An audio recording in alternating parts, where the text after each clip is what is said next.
So what is this Secure Act? And I thought that this was supposed to be a good thing. Everybody in Congress was saying, oh, congratulations, congratulations. It passed with a large bipartisan majority, and this was supposed to enhance our retirement, not detract from it. Well, I call the Secure Act a stinking pig with a pretty bow. So let's be fair. What is the pretty bow on the stinking pig? Well, the good thing about it, the only real good thing I think, and it's not even that big a deal, is that minimum required distributions will now start at age 72 instead of the old April 1st of the year following the year that you turn 70 and a half. It does help. It's an extra year that you don't have to take minimum required distribution. It's potentially an extra year to do Roth IRA conversions, and it does help. And you might say, well, gee, Jim, what are some of the other provisions? Well, gee, guess what?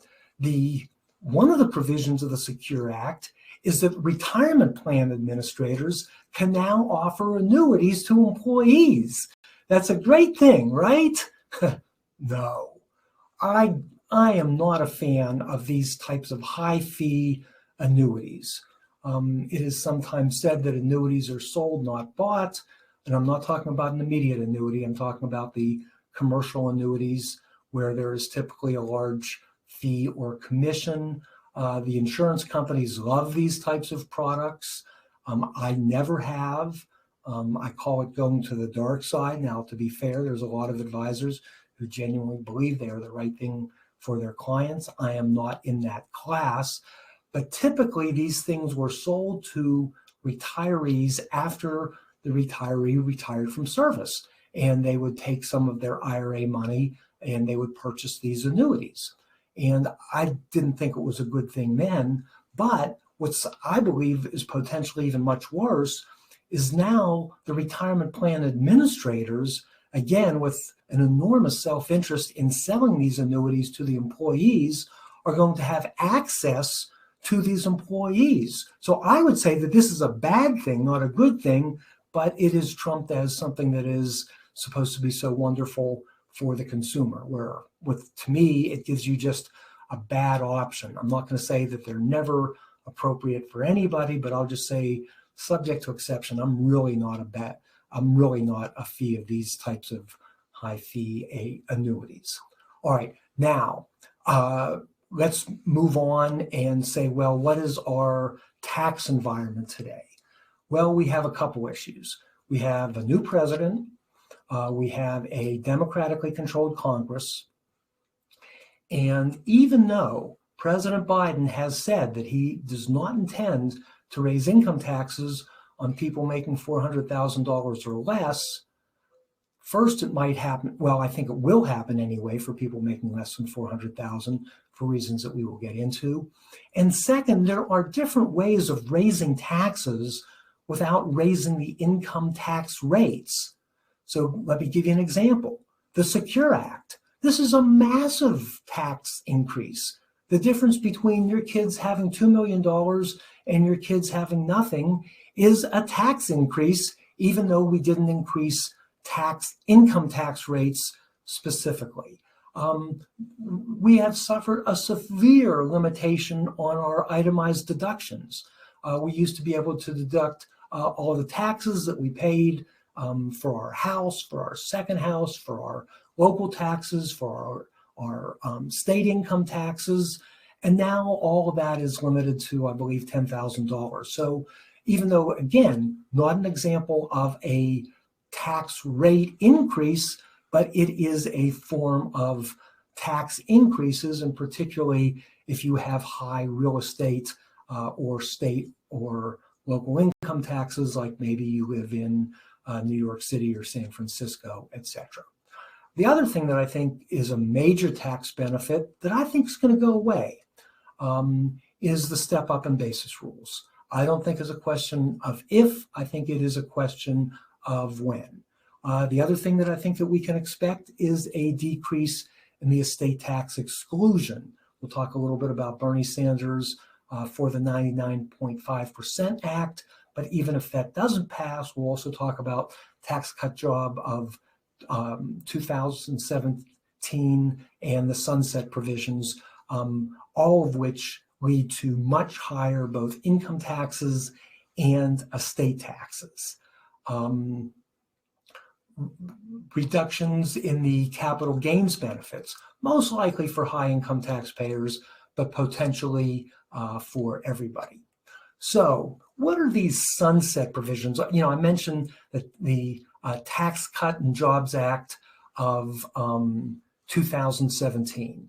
All right, so that was the year, and President Trump was president and presided over this, where there was a significant tax decrease in income tax rates.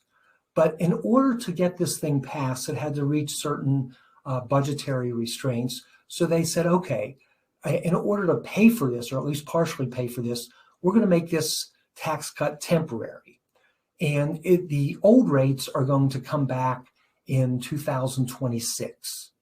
So what that means is, even if President Biden and the Democratic Congress completely fail to change any tax provisions, just by doing nothing, we're going to have these massive income tax increases in the year 2026 and beyond. So right now, we are in a temporary low, and by the way, as low as maybe historically ever, tax rates in our country. But in 2026, we're going to go back to the 2017 rates where you have to add in inflation.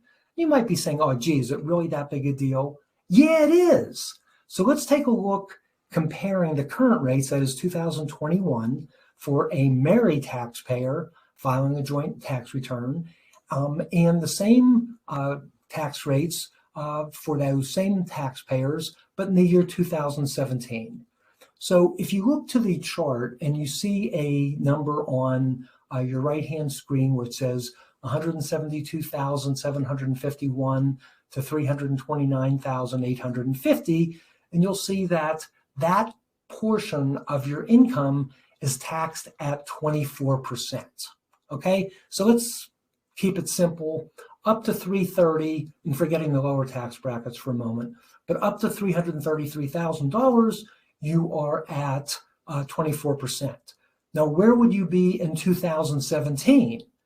Well, again, now you have to go to the portion that says 233,351 to 416,700, and you'll see that that's at 33%. That's a 9% increase. That is enormous if you are talking about long-term projections for IRAs and Roth IRAs. You might be saying, gee, Jim, my income isn't anywhere near that much. It's only, say, $100,000. Well, even if it is $100,000, with the current law, you can actually make a $229,850 Roth IRA conversion. I get that number by taking, and I'm oversimplifying, of course, but I get that number by taking the $329,850, which is the top of the 24% bracket. I'm subtracting out your existing income of $100,000.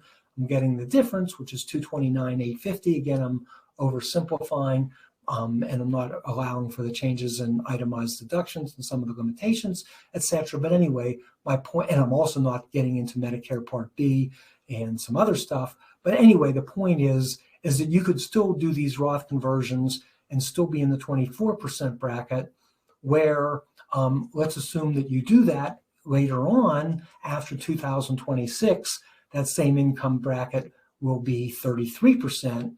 And by the way, you'll be, a bunch of that money would even be taxed at the 28% bracket. So there's some real opportunity here, and we're going to run some numbers and show you what the difference is. But just conceptually, understand that the pending tax increases is going to take a major hit on your family, and it will be much, much worse if you are not proactive and actually taking steps to defend yourself and your family from the coming massive combination of tax increases coming from the sunset provisions of the Tax Cut and Jobs Act of 2017 and the Secure Act.